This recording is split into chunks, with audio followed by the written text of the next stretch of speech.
Dragonflight Season 1 is out next reset, so for a whole lot of us that means stuff's gonna get kinda serious. Now, we're in the calm before the storm, and that means there's some things that we can do now that will become a bit more difficult or maybe a bit slower once most of the player base moves away and starts spending a lot of their time in instances hidden away from the world. Plus, a few of these things would be real nice to have done when you're heading into the season anyway, because there are some pretty damn nice items available if you've got a few spare hours this weekend. And also, the Darkmoon Fair is up until Saturday night.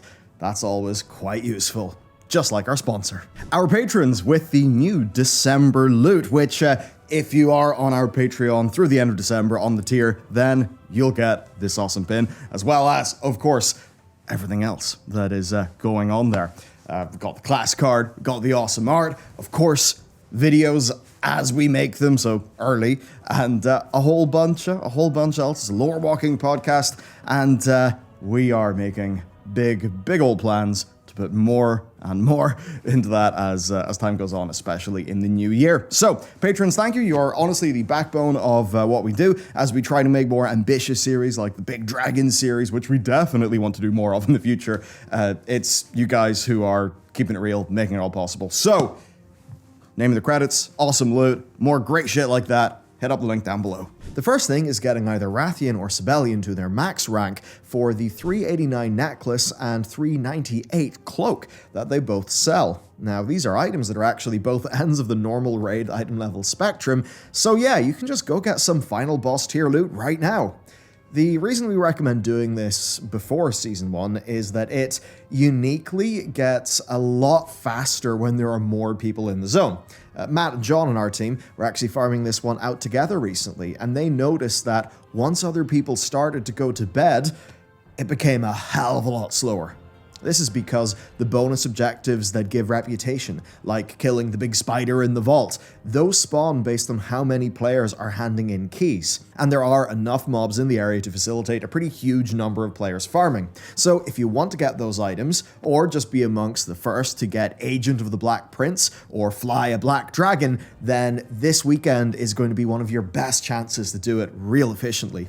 It also might be a reasonable way to make some money too. The marks and signets of Saga, the drop from the rares, can be traded in for 50 rep. But they also sell for, in some cases, like 2,500 gold on the auction house. That obviously will drop a lot once people don't want that gear anymore. Now, depending on luck, it could be upwards of 10 hours to max out, though Matt found that he actually got about halfway done in 3 hours at peak evening time, so maybe putting on a podcast or a comfy show in your second monitor or chilling with some friends in Discord is a nice way to do that grind. For some tips here, be sure to have a tank in your group for gigapools, steal as many tags as you can, use the likes of Silver Dragon to alert you whenever rares spawn so you can kill them when they pop. Peak times will ensure you get lots and lots of bonus objectives too, and always try to assert dominance in the vault downstairs, because that is one of the best places. Also, the Darkmoon Fair is up till Saturday night, which, will be useful, so hand in all your keys with the Darkmoon Fair buff. That can save you anywhere from 30 minutes to a whole hour. The second and easiest of these is the Cobalt Assembly. At rank high, it gives you a 389 ring, which is normal raid item level, and at max rank, which is a serious ask, it gives you a bunch of blue flight looking cosmetics. We'd recommend getting to high this weekend because it is, just way easier to just get this with a group of 5 and an area absolutely full of wild arcana, and it should be done in about 2 hours based on Matt's fairly scuffed attempt taking about that long.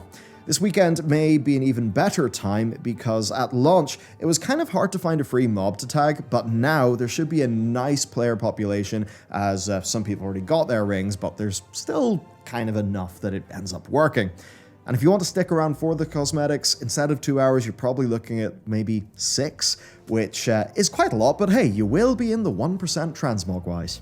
The next big preseason thing is mats. So if you don't plan on being part of the first wave of crafters who are going to be making money from raid items next week, then you may as well profit off those who will.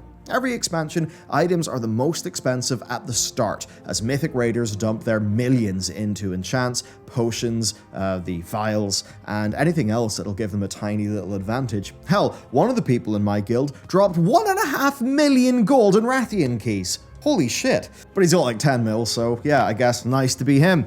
Now that means that everything in that shiny new reagent bag of yours is going to drop in value harder than FTX did last week. So right now is the perfect time to dump those mats, because even if you want to craft later, you'll probably be able to purchase back the same number of materials, but at a cheaper price, and still make a tidy profit.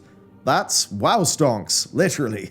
This can even extend to spending this weekend gathering, because now is probably going to be one of your highest return on time periods of the whole expansion. So you could get some pretty decent gold through just doing that now. Once Mythic Plus is out, the amount of people willing to do Mythic Zeros will fall off a cliff, and that means that it's a great time to get some people together and do Glory of the Dragonflight Hero. These achievements, well, some of them may not be for the faint of heart with lower item levels, but they are always serious fun to do with a coordinated group. And you wouldn't want to leave this lava snail mount waiting, right? It's really cool. In all seriousness though, once the season is out, fewer people will be interested, and now is genuinely the best time to give it a crack. I really hope I have time to do it. It's just really fun to do those achievements. Like seriously, if the things that earn these achievements could get you an in-game reward, it would, I mean, more than just like amount. This is a rant for later, but they're really surprisingly fun. Next, if you want to score your nerd points, you point Dexter, go look at raid guides! I'm gonna nerd it up because I'm healing and I'm terrified. Now obviously go in blind if you want, but if you're the sort of person who maybe gets a bit anxious about not knowing mechanics and failing, then now is literally the perfect time to get ahead on that. Especially with how cool some of the new dungeons are. Going in, getting confused, and ending up having a bad experience would kind of suck. And don't forget, you may think the old dungeons being back means you'll remember them, but they too have seen some changes to match how Mythic Plus is designed. Temple of the Jade Serpent's first boss especially is going to throw people for a loop, and I bet you've all forgotten about the profession and racial bonuses in the Court of Stars. It's the perfect time to sit back and fix any issues with your UI that you found during your first burst of playing the game. And on top of that, to get your weak auras sorted out. Now, while we don't actually have a full weak auras video ready just yet, here are some Season 1 Dragonflight content ones that we think you'll want. Right, Raid weak auras, I think these are kind of a must, they're just too good not to use. Season 1 Dungeon weak auras. Once again, you will definitely need to learn the mechanics, but these can serve as a nice reminder. Thundering weak aura. If you've not checked this one out, Thundering is a pretty cool affix. It's the seasonal affix this time around. This weak aura basically helps you, because you'll want to be able to track the duration cleanly, because if you don't do that, you'll either die or miss out on a really big buff. Ultimate Mouse Cursor. So we know the raid environment can get quite cluttered and messy, so getting this means you'll never lose your mouse again. I mean, this is just an absolutely goated weak aura for healers and off-healers. Never to be too late on a freedom, a bop, a leap of faith, or something like that ever again. And the bonus round? Okay, a community tip. For a number of reasons, including copyright and not being ludicrously inappropriate, I cannot tell you the story of what our raid used to have our Discord bot play during a lot of Shadowlands. Sorry, but we will say that adding a communal playlist really can make raiding a lot more interesting, a lot more fun, and spicy, depending on who's allowed access to the, who actually has access to the playlist. Assuming you raid with people in Discord, you can hit up Hydra or Fredboat and get a playlist set up and allow your very cultured raiders to add to it. Trust us, it can create some special moments, especially if you've got spicy raiders like us. Now, the obvious disclaimer here is, listen to the raids music and the boss voice lines and stuff for the first few runs, but sometimes when, you got stuff down pat, it's actually a lot of fun to just have a big playlist going with everybody and to have some laughs.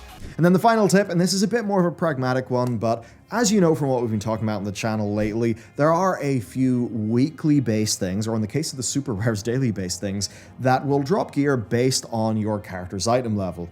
Now, unfortunately, just with the way that games work, sometimes doing things in one order is more optimal than doing them in another order.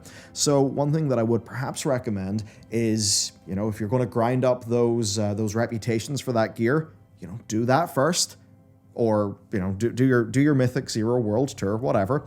But ideally towards the end of the week, when your character is at the highest item level it's realistically going to be, that is when you should probably go and do your weekly events. So that means the Grand Hunt, it means the Tuskar Feast, it means killing a bunch of super rares. I would say the Rathian turn in, but of course you'll probably be doing that anyway a little bit earlier on. The Assault on the Keep, stuff like that. Of course, the Trial of Water and the Trialids in the Primalist tomorrow that spawns every 1 or 2 hours and is kind of untrackable and a bit weird. But yes, those things, like with the world quests, they drop items based on your character's average item level. So get your average up, then do the things that drop based on your average. That's just the handier way to do things. And I suppose that does extend to next week if, depending on what way you are doing content, you might want to wait for some of those weekly things, but I imagine that they will have an item level cap that won't be, will pretty much make them not particularly relevant to those of us who are heading into our Mythic Dungeons and our raids. To round it up then, well, pretty simple. If you want to learn the basics of gearing, you can check out our gearing guide. It actually turns out that the Primal Storms, they didn't come out in Season 1, and we didn't really know until the game, we didn't know until the game came out and they weren't there. So Primal Storms, you can add those to your list. We will have a Season 1 gearing guide that is ready. For me personally, I'm just doing another Mythic Plus World Tour. I'm then going to craft, to fill out any of those spots. And that's mostly going to be it for me.